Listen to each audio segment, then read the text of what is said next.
నమస్కారం. సుమన్ టీవీ ప్రేక్షకులకి స్వాగతం. నేను మీ జాహ్నవి. మనతో ఉన్నారు దేవిశ్రీ గురూజీ. ముందుగా ప్రేక్షకులందరికీ కూడా మహాశివరాత్రి పర్వదిన శుభాకాంక్షలు. మరి మహాశివరాత్రి యొక్క విశిష్టత గురించి గురూజీ మాటల్లో అడిగి తెలుసుకుందాం. నమస్కారం గురుగారు. బ్రహ్మోస్మి. గురుగారు, మహాశివరాత్రి హిందువులందరికీ ప్రత్యేకమైన పండుగ. మరి అసలు ఈ మహాశివరాత్రి విశిష్టత ఏంటి? శివరాత్రి అంటే శివుడి పుట్టినరోజా, పెళ్లి రోజా, అసలు ఏంటి? మహాశివరాత్రి ప్రతి మాసంలో శివరాత్రి ఉంటుంది. మాఘమాసంలో చతుర్దశి రోజు మహాశివరాత్రి.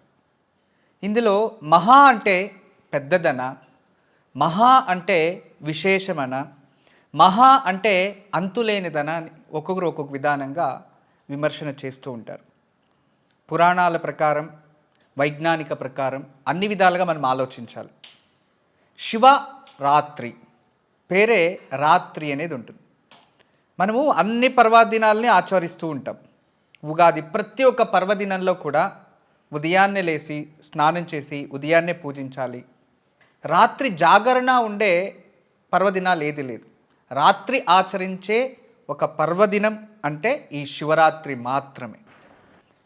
మహాశివరాత్రి కాలాతీతుడు, కాలనాయకుడు, రాత్రికి అధిపతి, నిశాచరులకి అధిపతి, రాక్షసులకి, దేవతలకి, అంతేకాదు మన ఊరికి దక్షిణానున్న శ్మశానవాసి, 5 దిక్కల అధిపతి సాక్షాత్ పరమేశ్వరుడు. ఈ పరమేశ్వరుడికి జన్మ అనేది శివరాత్రి జన్మించాడు అనేది తప్ప. ఎందుకంటే వాడి సృష్టి అనేది 3 ఒకేసారి ఉంటుంది. తర్వాత ప్రతి సంవత్సరంలో కూడా ప్రతి పురాణంలో మనం తీసుకున్న, ఏ పురాణంలో తీసుకున్నా, భాగవతంలో తీసుకున్న మహావిష్ణువుది దశావతారాలు ఉంటాయి. కానీ శివతత్వానికి వచ్చినప్పుడు శివ అవతారం ఒకటే అని ఉంటుంది, కానీ మళ్ళీ మళ్ళీ అవతరించడం అనేది ఉండదు. ఆ ఒక మహావిష్ణు తత్వంలో ఒక స్త్రీ గర్భం నుంచి ఎన్నోసార్లు ఎన్నో అవతారాలు ఉద్భవించాయి. కానీ శివుడికి స్త్రీ గర్భం నుంచి ఉద్భవించిన అవతారమే లేదు. ప్రకృతి సృష్టి సాక్షాత్ మహాకాళి ముగ్గురిని మనకి బ్రహ్మాండ పురాణం ప్రకారం బ్రహ్మాండ సృష్టిలో ఈ బ్రహ్మ విష్ణు మహేశ్వరులు ఒకేసారి జన్మిస్తారు. తర్వాత అమ్మవారు త్రినేత్రం వీళ్ళకి అలంకారం అవుతుంది అనేది ఇవన్నీ ఉన్నాయి.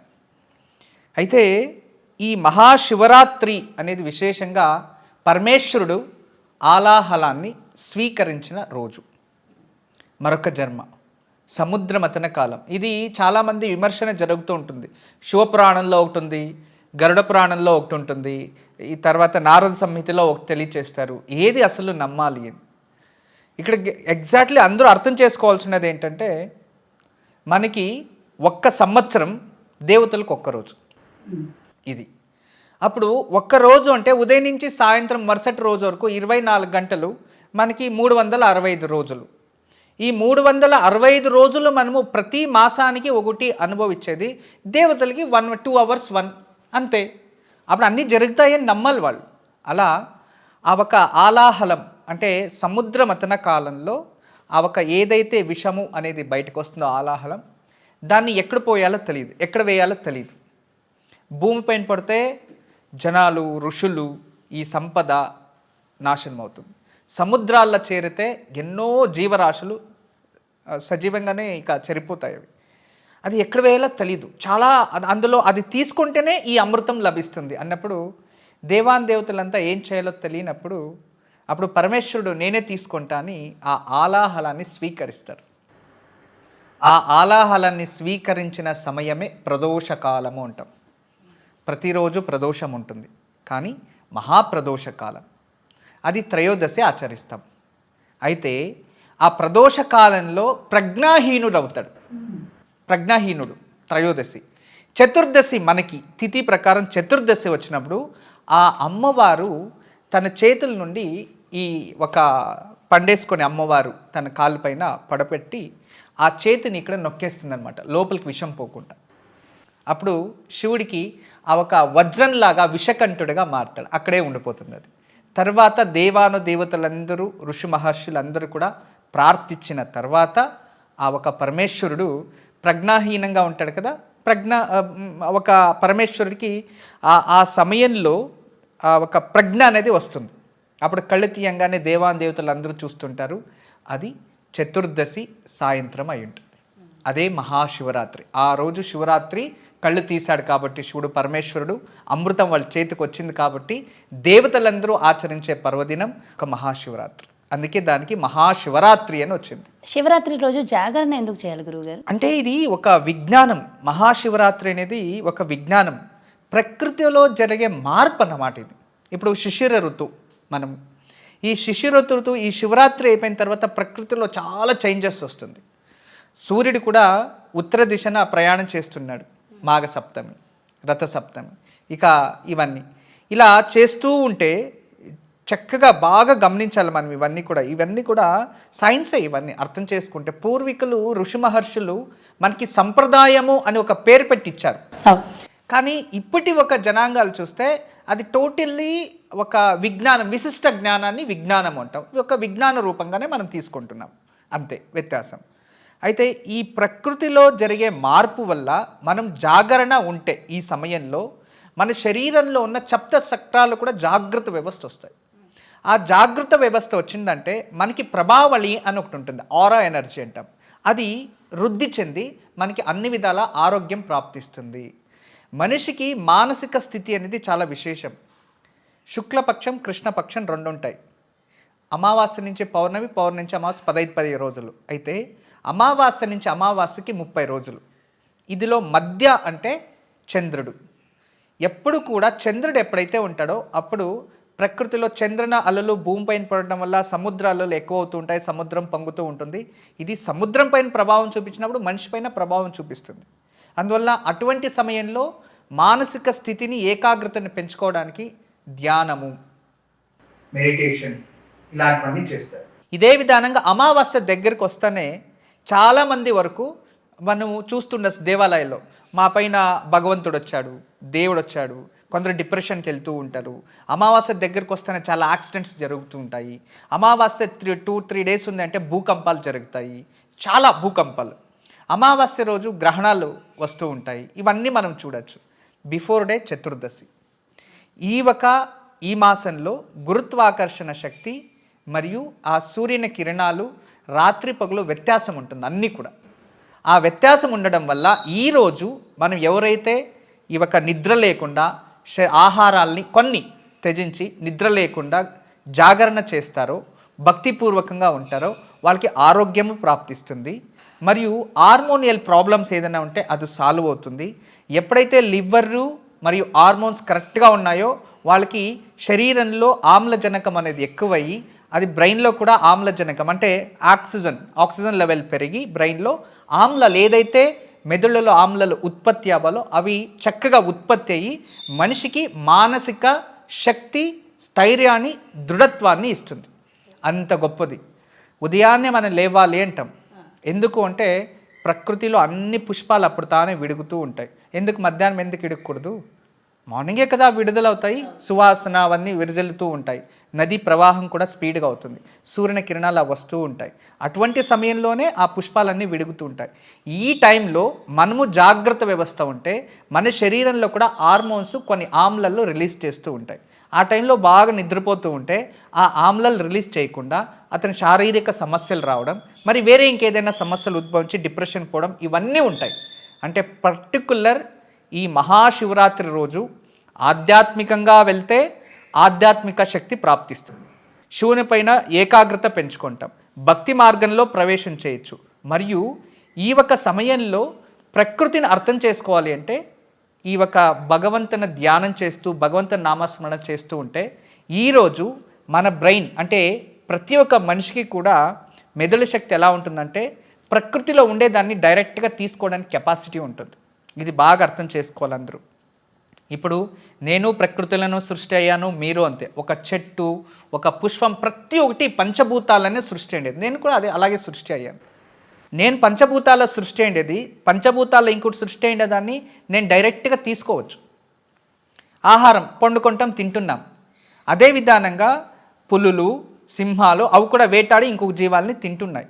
కానీ వాటికి మనిషికి చాలా వ్యత్యాసం ఉంది. మనిషికి ఒక అద్భుతమైన శక్తి ఉంటుంది. ఆ శక్తి ఏంటంటే ప్రకృతిలో ఏముందో డైరెక్ట్గా అతను తీసుకోవచ్చు. ఇలా తినే అవసరం లేదు. కళ్ళు మూసుకొని కూర్చుంటే కూడా ఆ పంచభూతాలు లోపలికి వెళ్ళి అక్కడే కావాల్సిన ఆహారం స్వీకరించవచ్చు. అలాంటి దివ్యమైన శక్తి ప్రకృతిలో ఉంటుంది. ఈరోజు ఎవరైతే జాగరణ వ్యవస్థ ఉండి మనసు ఏకాగ్రత పెట్టుకొని భగవంతుడి పైన మనసు కేంద్రీకరిస్తారో వాళ్ళ మానసిక శక్తి ఈ ఊర్ధ్వ శక్తి నుంచి శరీరంలో నుంచి బయటికి వెళ్ళి ప్రకృతిలో సోర్స్లో కనెక్ట్ అవుతుంది. అదొక ఆధ్యాత్మిక శక్తి, అదొకమైన ఆనందం. చాలామంది ప్రశ్నిస్తూ ఉంటారు, అవును ఇలా జాగరణ చేసి ఇలా పూజ చేస్తే మన కోరికలు తీరిపోతాయా అని కొందరు ప్రశ్నిస్తారు. ఇలా చేయడం వల్ల మీకు ఏం వస్తుంది అని కొందరు అంటారు. టైం వేస్ట్ అని కూడా కొందరు అంటూ ఉంటారు. పండు తినేవాడికే రుచి తెలుస్తుంది. టైం వేస్ట్ అనేవారు వాళ్ళకి వేస్ట్ ఏమో, కానీ వీళ్ళకి దాంట్లోనే సంతోషం, దాంట్లోనే సుఖం. దాన్ని నమ్ముకోవడం వల్ల ఖచ్చితంగా భగవంతుడు మనకు ఉన్నాడు, ఏదో ఒక రోజు మంచి చేస్తాడు అని కూడా ఒక నమ్మకం పెరుగుతుంది. వాళ్ళపైన వాళ్ళకి విశ్వాసం కూడా పెరుగుతుంది. జాగరణ చేయడం వల్ల మానసిక శక్తి, శారీరక శక్తి రెండు కలిసేదే కాకుండా భగవంతుని సమీపానికి, సంధానాన్ని పంచుకోవడానికి, అంటే స్నేహం చేయడానికి, భగవంతుని దారిలో నడవడానికి ఇది చాలా విశేషమైన రోజు. అంటే ఇక్కడి నుంచి డైరెక్ట్గా బెంగళూరుకి వెళ్ళాలంటే మనం కార్లో కూర్చొని వెళ్ళొచ్చు, ట్రైన్లను వెళ్ళొచ్చు. కానీ ఈరోజు ఫ్లైట్లో వెళ్ళేది అంటే చాలా త్వరగా చేరుకోవడానికి ఇదొక మార్గం. అందుకే ఈరోజు మనం అందరూ కూడా ఈ మహాశివరాత్రి రోజు అందరూ కూడా ఆ ఒక భగవంతుని ధ్యానం చేస్తూ ఏకాగ్రతగా జాగరణ ఉంటే దేవుడి దగ్గరికి ఈజీగా కనెక్ట్ అవ్వచ్చు. మన మనసు భగవంతుని దగ్గర చేరుకోవడానికి ఉంటుంది. అంతేకాదు కామ, క్రోధ, లోభ, మోహ, మద, మత్సర్యాలని అదుపులో పెట్టుకోవడానికి మన హార్మోన్సే కారణం. వాటిని కంట్రోల్ చేసే రోజు కాబట్టి ఇది చేసేవారికి మానసికంగా ప్రశాంతత ఉంటుంది. వాళ్ళ మనసులో కూడా కామ, క్రోధ, లోభ, మోహ, మద, మత్సర్యాలని వాళ్ళు కంట్రోల్ పెట్టుకునే కెపాసిటీ ఆ శరీరం, అంటే ఎవరైతే జాగరణ ఉంటారో ఆ శరీరానికి ఎక్కువ శాతం వస్తుంది. అందుకే మన పూర్వీకులు ఇలాంటి పర్వదినాన్ని ఆచరించారు. పురాణాలు అవే ఇచ్చాయి, విజ్ఞానం కూడా అదే తెలియజేస్తుంది. జన్మానికో శివరాత్రి అంటారు కదా గురువుగారు, అంటే జన్మ మొత్తం మీద ఒక్క శివరాత్రి చేస్తే సరిపోతుందంటారా? జన్మానికి ఒక శివరాత్రి అనేది ప్రతి ఒక్కటి ఆలోచించాలి. అంటే మనకి ప్రతి సంవత్సరం కొత్త సంవత్సరం అని ఎందుకు అంటుంటాం చెప్పండి? ప్రతి సంవత్సరం కూడా ఉగాది మరో జన్మ అంటాం. ప్రతిరోజు కూడా మరో జన్మనే మనకి. వాడిక భాషలో జన్మకు ఒక శివరాత్రి ఉంటే చాలు అని వచ్చిందే కానీ ప్రతి నెలలో ఒక శివరాత్రి వస్తుంది. కానీ సంవత్సరానికి వచ్చే మహాశివరాత్రిని ఆచరించండి. నెలంతా ఆచరించకపోయినా పర్వాలేదు. జన్మానికి అంటే ప్రతి సంవత్సరం కొత్త జన్మ వస్తుంది. ఆ సంవత్సరానికి ముందొచ్చే శివరాత్రిని ఆచరిస్తే ఆ సంవత్సరం అంతా ఆచరించిన ప్రతిఫలం లభిస్తుంది. అంటే 12 మాసాల్లో వచ్చే శివరాత్రిలో ఈ ఒక మాసం రోజు శివరాత్రిని శివుణ్ణి పూజించి జాగరణ ఉంటే మిగతా 11 రోజులు వ్రతాన్ని ఆచరించిన పుణ్యఫలం ప్రాప్తిస్తుంది. అందుకే సంవత్సరానికి ఒక శివరాత్రిని ఆచరించాలి అని అర్థం. ప్రతి సంవత్సరం వస్తూనే ఉంటుంది, ప్రతి సంవత్సరం జన్మిస్తూనే ఉంటుంది కదా, 60 సంవత్సరాలు రిపీట్. దానికోసం వాడిక భాషలు ఇలా వచ్చింది, కానీ దాని అంతరార్థం ఇంతే. గురుజీ, శివరాత్రి చేసినంత చేతనే చాలా పుణ్యఫలం అన్నారు, కానీ శివరాత్రికి ప్రత్యేకించి ఒక రెమెడీ ఏమైనా ఉందా? ఖచ్చితంగా పరమేశ్వరునికి ఏది ఇచ్చినా తక్కువే, కానీ అతను ఏది కావాలి అని అడుగుడు. అందరూ తెలుసుకోవాలి భగవంతుడికి ఇష్టమైనది ఏంది అంటే భగవంతుడు ఏమీ అడగలేదు మనల్ని. ఇప్పుడు చాలామంది విశేషంగా భగవంతునికి వజ్రాలు, వైడూర్యాలు, కిరీటాలు అన్నీ ఇస్తూ ఉంటాడు, కానీ దేవుడు ఎప్పుడో వచ్చి నాకు ఇవ్వని ఏమీ అడగలేదు. పేదోడు ఒక దీపం వెలిగించినా తీసుకుంటాడు, గొప్పవాడు హోమం చేసినా స్వీకరిస్తారు. ఒక్కొక్కరికి ఒకటి ఉంటుంది, యథాశక్తి అని చెప్పి. ఆ శక్తికి తగినట్టుగా భగవంతుని పూజించాలి అని శాస్త్రం చెప్తుంది. అయితే ఈ శివరాత్రి రోజు భగవంతునికి గంగాజలం అంటే చాలా ఇష్టం. నీరు, శుద్ధమైన నీరుతో భగవంతునికి అభిషేకం చేయడం, క్షీరాభిషేకం చేయడం, చెరుకు రసంతో అభిషేకం చేయడం, వాళ్ళ శక్తికి తగినట్టుగానే. నీరు పోస్తేనూ చాలు, కానీ అన్నిటికన్నా శ్రేష్టమైనది భస్మ నీరు. విభూదిని కలిపిన నీరుతో మృత్యుంజయ మంత్రం జపించి శివుడికి అభిషేకం చేయడం వలన ఖచ్చితంగా మనకి మృత్యు దోషాలు పోతాయి. మనిషి కోరుకునేది ఒకటే, 3 అకారాలు. ఒకటి అభివృద్ధి, రెండోది ఆయుష్, మూడోది ఆరోగ్యం. ఆరోగ్యము, ఆయుష్, అభివృద్ధి 3 అకారాలు. అకార, ఉకార, మకారం చేరితే ఓంకారం అవుతుంది. ఆ ఓంకారం జపించినా కూడా ఈ 3 లభిస్తాయి. ఈ విధానంగా పూజిస్తే 3 అకారాలు ప్రాప్తిస్తాయి. అంటే 3 అకారాలు, అందుకే త్రిదళం సమర్పిస్తే 3 అకారాలు. అదే విధానంగా భస్మ కలిపిన నీరు అభిషేకం చేసినా కూడా ఆరోగ్యము, ఆయుష్షు మరియు అభివృద్ధి ప్రాప్తిస్తుంది. అందుకే శివుడికి శివరాత్రి రోజు విశేషంగా మనము ఈ ఒక నీరుతో అభిషేకం చేయాలి. మరొకటి, శివుడికి ఇష్టమైనది పుష్పాలు కూడా ఉంటాయి. ఒక సంవత్సరం అంతా మనము ఏ ఒక అర్పించకపోయినా కూడా ఉమ్మెత్త పువ్వు అని ఉంటుంది, అది చాలా విశేషం, అది ఈరోజు సమర్పిస్తూ ఉంటారు. తర్వాత అర్క పుష్పం, జిల్లేడి పుష్పాన్ని శివుడికి ఈరోజు సమర్పిస్తూ ఉంటాడు. త్రిదళం, ఇవి విశేషం. అలా భగవంతుడికి మనం ఇదే కావాలని లేదు, ఏదైనా సమర్పిస్తే తీసుకుంటాడు. కానీ ఏది ఇచ్చినా కూడా భక్తితో ఇవ్వాలి, ఆ భక్తి మాత్రమే మనది. ఎందుకంటే దేవుడు పెట్టిన భిక్ష, ఇల్లు, కారు, భార్య, పిల్లలు అందరూ దేవుడిచ్చినది, డబ్బులు కూడా దేవుడిచ్చినదే అనుకోవాలి. అందరూ జన్మమిచ్చినదే భగవంతుడు కదా. ఆ జన్మతో మనం ఇలా పూజ చేస్తే దేవుడు మన పిలవంగానే రాడు. మనది, మన సొంతంది, మన చేతుల్లో ఉన్నది భక్తి మాత్రమే. ఆ భక్తితో భగవంతునికి ఏమి సమర్పించినా దాన్ని స్వీకరిస్తాడు. అందుకే మనకి ఈరోజు ఒక కథ ఉంటుంది, మీకు అందరికీ తెలుసు, బేడర కన్నప్ప కదా. బేడరు ఆ రాత్రిపూట, శివరాత్రి రాత్రిపూట తెలియకుండానే జాగరణ ఉండి నీరు లింగం పైన పోసి బిల్వదళాల చెట్టు అల్లాడితే బిల్వదళాలు పడితే శివుడు ప్రత్యక్షమిస్తాడు, తన కన్నిస్తాడు, నైవేద్యం అక్కడున్న మాంసం పెడతాడు అని భక్తిగా స్వీకరించాడు. అంటే భక్తితో నువ్వు ఏమిచ్చినా తీసుకుంటాడు, అహంకారంతో అహంభావంతో నువ్వేమిచ్చినా భగవంతుడు స్వీకరించడు అనే దానికి ఆ పురాణం నిదర్శనం. మరియు అదే విధానంగా మనము ఆచరించిన వారికి ఖచ్చితంగా ఆ పుణ్యఫలము ఉంటుంది. అయితే ఇన్ని పత్రాలు ఉండగా బిల్వ పత్రమే ఎందుకు శివుడికి సమర్పించాలి స్వామి? బిల్వము త్రిగుణం త్రిగుణాకారం త్రినేచ్చంత త్రియాయుధం త్రిజన్మ పాప సంహారం ఏకబిల్వం శివార్పణం. 3 దళాలున్న బిల్వము. ఆ బిల్వానికి త్రిదళం అంటుంటాం. 3 దళాలున్న బిల్వం. ఆ త్రిదళము అంటే బ్రహ్మ, విష్ణు, మహేశ్వర. ఒకవైపు బ్రహ్మ, ఒకవైపు విష్ణు, మధ్యలో మహేశ్వరుడు ఉంటాడు. తర్వాత ఆ బిల్వదళానికి పైన అమృతము, వెనుక వైపు యక్షికలు ఉంటారు. ఈ 3 కలిసినది బిల్వదళం. మనకి వేదంలో నేను చదువుకున్న మంత్రంలో బిల్వాన్ని నమో కవచనేచ బిల్వనేచ నమశివాయచ శివసేనాయచ అని చెప్తుంది. అంటే బిల్వదళాలు శివుడికి కవచం, బిల్వదళాలు శివుడికి సైనికులు. ఇప్పుడు మనకి యుద్ధం చేయాలంటే సైనికులు ఎలాగో భగవంతుడికి శక్తి, అది సైన్యము అని బిల్వదళాలను అర్చిస్తున్నాం వేద ప్రకారం. అయితే పురాణాల ప్రకారం చూసేదైతే చాలా శ్రేష్టమైనది మహాలక్ష్మి.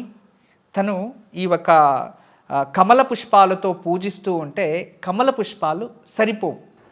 అటువంటి సమయంలో ఎలా పూజించాలో అర్థం కాకుండా ఏదైనా మాట్లాడితే రుతభంగం అవుతుంది అని తన వక్షస్థలాన్ని తీసి పుష్పంగా మార్చి అందించింది ఆ మహాతల్లి. అందించినప్పుడు ఆ పుష్పపు ఆ పూ నుంచి వచ్చిందే బిల్వదళం. ఆ బిల్వదళం అంత శ్రేష్టమైనది. అందుకే శివుడికి బిల్వదళంతో మనం ఏమి లేకపోయినా పర్వాలేదు, ఒక బిల్వదళం ఉంచి కాస్త గంగాజలం లేదా ఒక చెంబు నీరు పోస్తే ఓం నమశివాయ లేదా క్లీం నమశివాయ అంటే చాలు, పరమేశ్వరుడు కృపాకటాక్షం మన పైన ఉంటుంది. భగవంతుడికి ప్రియమైనది బిల్వదళం. ఆ బిల్వదళాల్లో అన్ని విధాలుగా మనం చూడొచ్చు. తర్వాత దీన్ని విజ్ఞానంగా చూస్తే బిల్వదళం అందులో 3 గుణాలు ఉంటాయి, వాత, కఫ, పిత్త. ఆరోగ్యానికి కూడా చాలా మంచిది. బిల్వదళాలు నీళ్ళ వేసి 3 hours వదిలేసి దాన్ని సేవిస్తూ ఉంటేనే శరీరంలో 420 రోగాలు దూరం అవుతాయి. అది యాంటీవైరల్, యాంటీబ్యాక్టీరియల్, అన్ని విధాలుగా ఫైట్ చేస్తుంది. సంతానము లేని వారికి సంతాన ఉత్పత్తి కణాలు శరీరంలో ఉద్భవిస్తాయి ఆ ఒక బిల్వదళంలో ఆయుర్వేద ప్రకారం. అంటే 3 గుణాలు ఉన్నాయి. ఆయుర్వేదంలో కూడా దివ్య ఔషధము, అన్ని విధాలుగా మనిషికి ఉపయోగం. దాన్ని ముట్టుకోవడం వల్ల మరియు వాటి నుంచి వచ్చే వాసన వల్ల కూడా మనిషికి ఆరోగ్యం ప్రాప్తిస్తుంది. అందుకే బిల్వము స్పర్శతోనే ఎన్నో జన్మాలు పోతాయి. ఇంకోటి ఇంకా పవిత్రం ఏంటంటే బిల్వ వృక్షము ఒక్క ప్రదక్షిణ చేస్తే కాశీని ప్రదక్షిణ చేసినట్టు. అందులో బిల్వలో అందులో అంటే బిల్వ వృక్షము ఇంటి దగ్గర ఉందంటే మా కాశీనే మన ఇంటి ఉంది అని అర్థం. అంత గొప్ప వృక్షం అది. సాక్షాత్ పరమేశ్వరుడు వాసస్థానము నివాసము బిల్వవృక్షము అని పురాణాల ప్రకారం. దాని నుంచి చాలా పవిత్రమైనది, పరమేశ్వరునికి చాలా ఇష్టమైనది బిల్వదళం. బిల్వదళాలని సంకల్పం చేసి సంకల్పపూర్వకంగా శివుడికి బిల్వార్చన చేసి గంగా నీరుతో అభిషేకం చేసి భగవంతుని స్మరించండి, ప్రార్థించండి. ఖచ్చితంగా నమ్మకంతో ప్రార్థిస్తే మీరు అనుకోండి ఖచ్చితంగా జరుగుతుంది. అంత తృప్తి చెందుతాడు పరమేశ్వరుడు బిల్వార్చనతో. గురూజీ, తులసి దళాలు చాలా పవిత్రమైనవి అంటారు కదా, మరి శివుడి పూజకి తులసి దళం పనికిరాదు అంటారు, ఎందుకు? ఎందుకంటే బిల్వదళాలు అనేది సాక్షాత్ పరమేశ్వరుడే. తులసి లక్ష్మీ రూపం. లక్ష్మీ రూపాన్ని విష్ణువుకి తప్ప వేరే ఎవ్వరికి అర్పించకూడదు. వినాయకుడు గణపతికి, వినాయకుడికి గణపతికి కూడా శాస్త్ర ప్రకారం అర్పించకూడదు. ఎప్పుడు కూడా అర్చనలో బిల్వదళం సమర్పయాం, ఒక్క దళాన్ని లక్ష్మీ కృపాకటాక్ష రూపంగా సమర్పిస్తున్నాం, అంతేగాని మాల కానీ వాళ్ళకి ధరించే అర్హత ఉండదు. దాని నుంచి ఏ కారణానికి కూడా ఆ ఒక మహావిష్ణు అవతరించిన మహావిష్ణు అంశంలో ఉన్న అన్ని దేవతలకి ఈ ఒక తులసి దళాలు, తులసి అర్చన చాలా పవిత్రమైనది. కానీ శివుడికి తత్వంలో మనం పూజించే భగవంతుడు ఏదైనా పరమేశ్వరుడు రూపము అంటే ఇప్పుడు మనకి శైవాగమ ప్రకారం ఆ ఒక తులసి అనేది శివుడికి నిషిద్ధము అని చెప్తూ ఉంది, పూజించకూడదు.